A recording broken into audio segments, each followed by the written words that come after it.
Welcome in. Let's get to work. The fastest growing sports spectacular. It's the Big E Sports Show. Your 1 hour comprehensive expose of all things in the sports universe. With a focus on some of the biggest sports icons on the planet. Now, here's your host, the one and only award-winning Elissa Walker Campbell.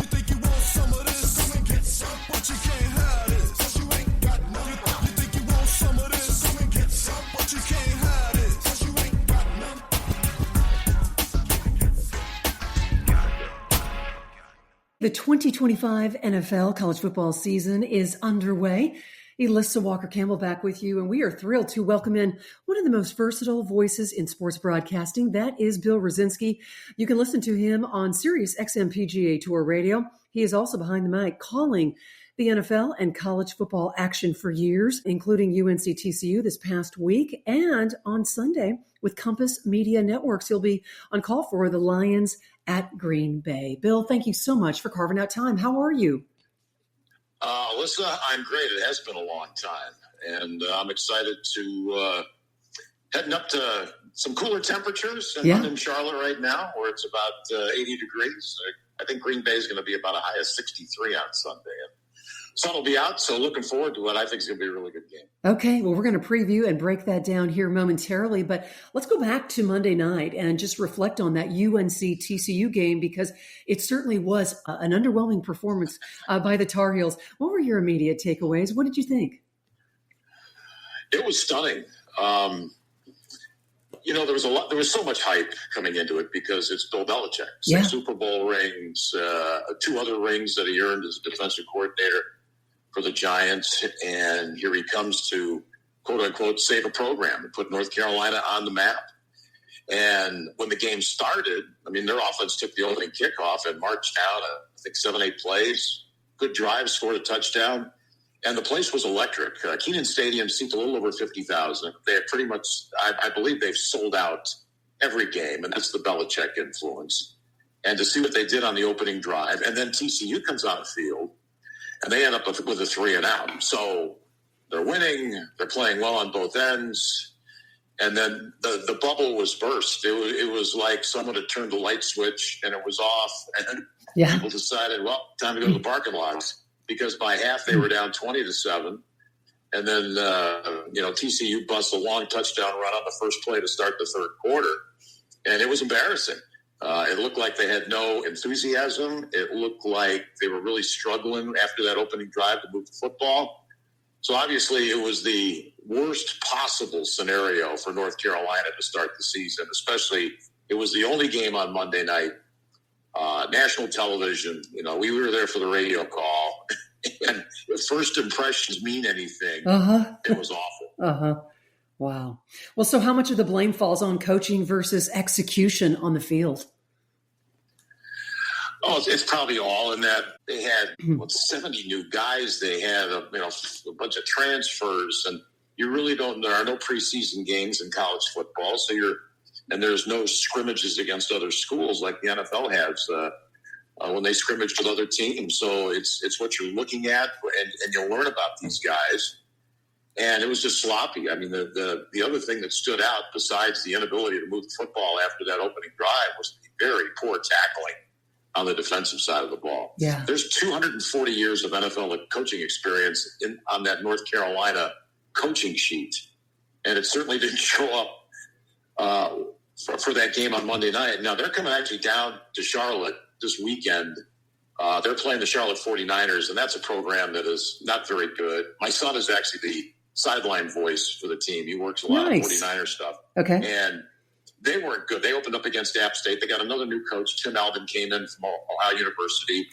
But they've been struggling to find some consistency. So I'm really interested to see how the Tar Heels, coming down to Charlotte to play, what that looks like. It could get ugly for the 49ers, but we'll see.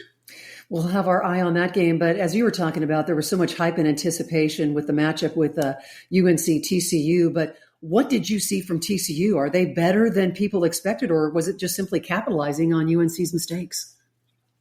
Well, I think TCU is a good football team. I mean, Sonny Dykes has been around the block a few times. And it was funny because as you prep for the game, You suddenly, I had forgotten about this, but when Deion Sanders went to Colorado, his first game was against TCU. Uh-huh. And now Colorado won the game. So, credit to them. It was a good win for them a couple of years ago. But Sonny Dykes has they've got a good quarterback. They have a defensive coordinator who really adjusted well in that game. But I think their offense is going to be a key for them this year because I'm trying to remember. Okay, Josh Hoover's their quarterback. The guy's been around a long time. That was his 20th start on Monday. And he's got this Jordan Dwyer stepped up the receiver. He was really good. Merrick McAllister is their speed guy. But Barnes played well. The running back, Jeremy Payne, another running back. Their DJ Rogers tight end had a good game.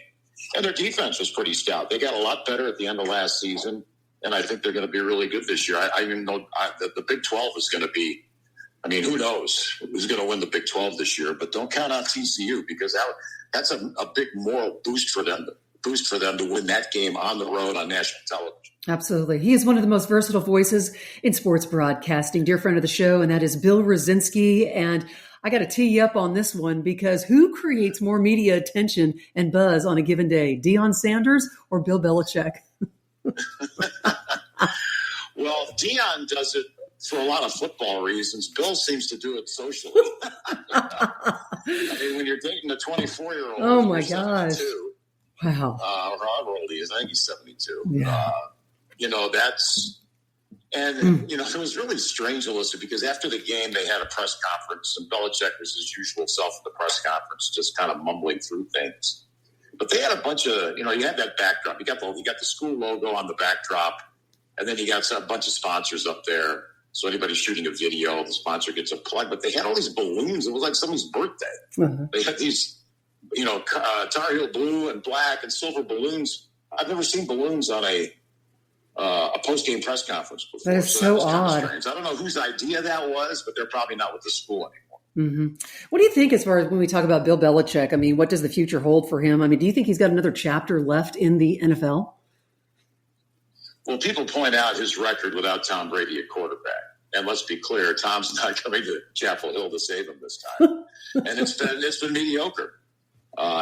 People forget he coached the Cleveland Browns for a few years. Actually had I think in the playoffs one year where they got beat. And then, of course, the franchise moved to Baltimore, and then he got bounced out there. And then he had that stint where he was with Parcells.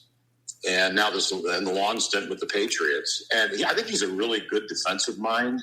But I don't know.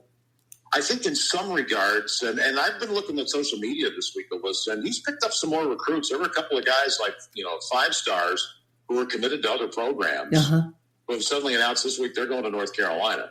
So I think the thing for Belichick with these kids that he's going to recruit is they're going to be ready, technique-wise anyway, to be looked at by the National Football League. When you've got all these NFL coaches teaching you each and every day, I think that's a plus for recruiting. Now, putting a game plan together and getting this team to tackle right and get the fundamentals right, I think that's up to the assistant coaches. So we'll see. A lot of people, when he got the job, didn't think he'd be there eventually. When the season started, he did. And he's got his 2 sons in the program now. Steve's defensive coordinator. Brian's on the staff. And I think he's laying the groundwork for those guys to take over whenever he steps down. So can he be a success at the college level? I think. But it's tough. I think to his benefit, he doesn't have to be a big recruiter and go into a guy's house and schmooze the family, because now you can write a check. Yeah, exactly. Hey, Bill Rosinski, our very special guest here on the Big E Sports Show, and we were talking about 5-star recruits. Well, what was your assessment of Arch Manning? What did you think? Were we too quick to anoint him as the second coming? I think there was a lot of pressure on him, and to go, it was not a good performance. He seemed to get a little bit better in the fourth quarter. He seemed really tight. Throws weren't great. Missing open guys. Early in the game, he had a wide open receiver and threw it in the ground. Comes from a great pedigree. People have talked about him for a couple of years, but there was probably a reason that he didn't start last year. So he's got 3 weeks. They've got some games coming up that they should win. He's got 3 weeks to get into a groove. But that's a lot of pressure on a kid. When your uncle's have won Super Bowls at quarterback, and your grandfather is a legend in college football. That's a tough road to hoe. So, I think the potential is obviously there. People believe this. I don't think he's winning any Heisman this year based on what we saw against Ohio State, but we'll see as the season goes on. I think it's a question mark. Hey, we're going to turn the page as we get you ready for week one. Of course, the Lions and the Packers coming up on Sunday. And what are your expectations for this NFC North matchup? Well, the big hype, obviously, Elissa, is Micah Parsons being traded to Green Bay. This is a team going into the season that everybody thought had they should be able to make the playoffs. Can they win a Super Bowl at this point? We're not sure, and I'm talking about Green Bay.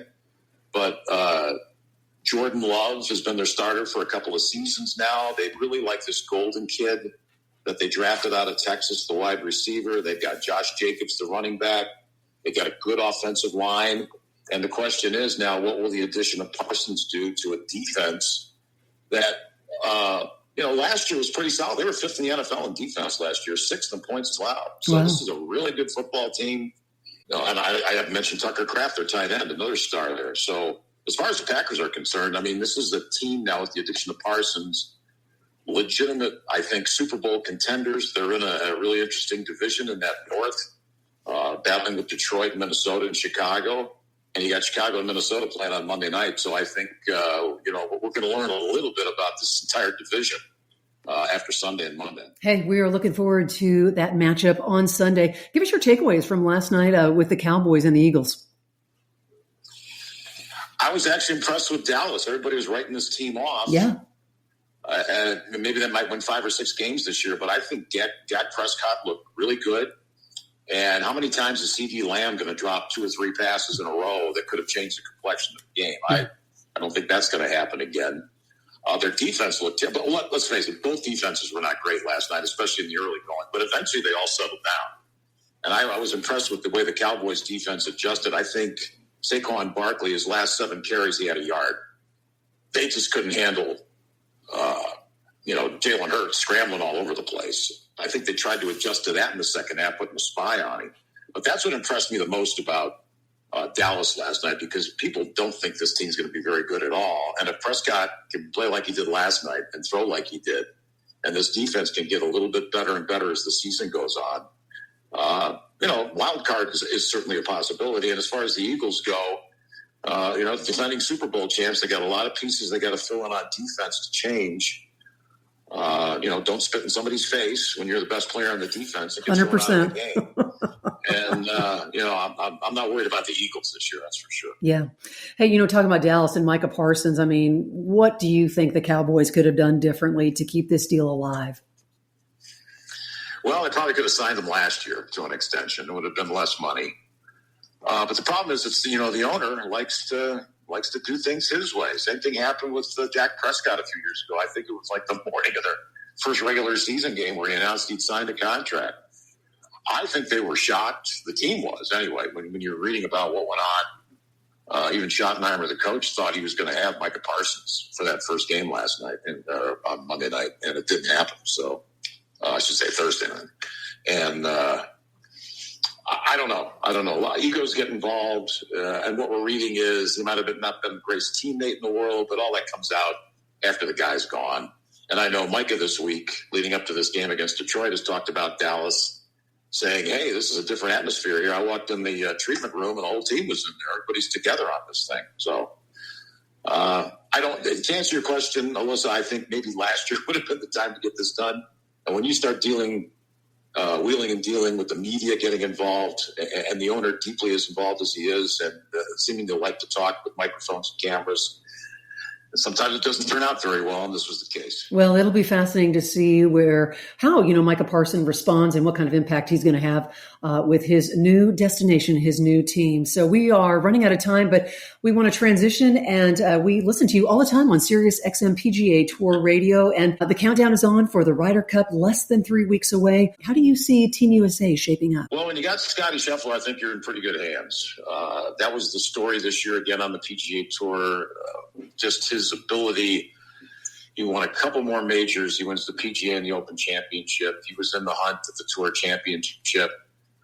And, he's the leader of this team. They got some grinding. They got 4 rookies on this team this year, which I found interesting. Ben Griffin, Cameron Young, Russell Henley, and J.J. Spawn. J.J.'s had a really good year this year. Yes.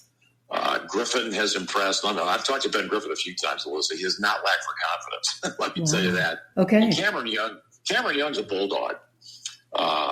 Burns is back on the team, can't lay. But I'm concerned because this European team, they've got one rookie, that's Rasmus Højgaard, and the rest of these guys are grizzled vets. They have 3 or 4, then maybe 5, led by McIlroy, who played a bunch of matches.